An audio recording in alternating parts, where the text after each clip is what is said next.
Kaixo, egunon ikasleok. Gaur ikusiko ditugu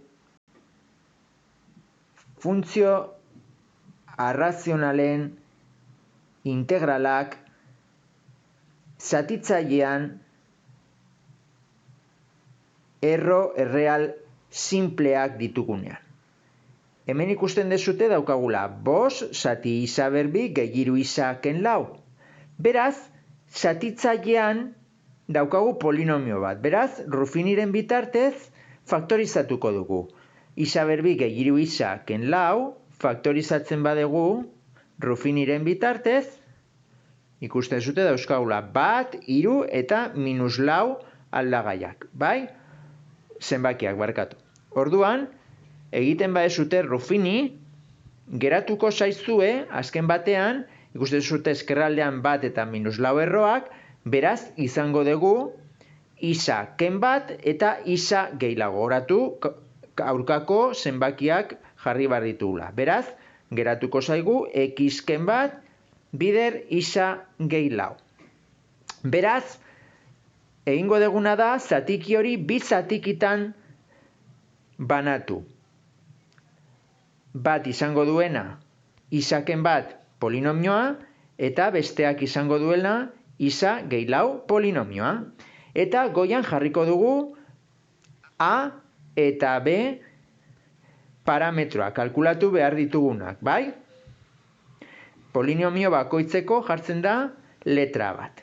Beraz, egin behar duguna da, orain, 5 berdin zer.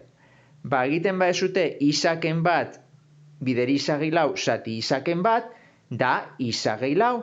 Beraz, egin behar dugu A bider isa gehi 4.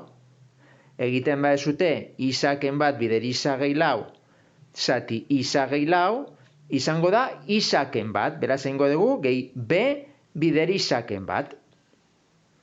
Beraz, orain egin behar duguna da, saiatu behar gara, polinomio horiek ezeztatzen. Nola ezeztatzen dituzue? Isari ematen badiogu -4 balioa, orduan argi dago -4 gehi 4 dela 0, eta hor ez ezin dugu A erabili. Daukagu beraz, 5 berdin, eta hemen ordezkatzen badezute -4, -4 eta -1 da -5, beraz, daukagu -5b. 5 berdin, -5b. Zatituz 5 zati -5, B da -1. Orain, isari ematen badiogu 1 balioa, hemen, hau ezeztatu egingo da.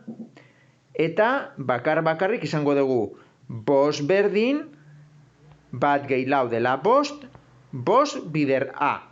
Bestean da 1 ken 1 0, bider B da 0, beraz bakarrik geratzen zaigu 5A. 5 berdin 5A. Askatzen badezute A, 5 zati 5, A da 1.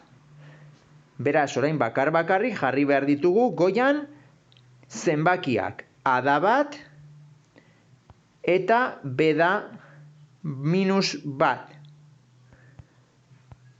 Beraz, zuzenean, berehalako integralak dira, logaritmo nepertarra isa ken 1 lehenengoa, eta bigarrengoa izango da logaritmo nepertarra isa gehi 4.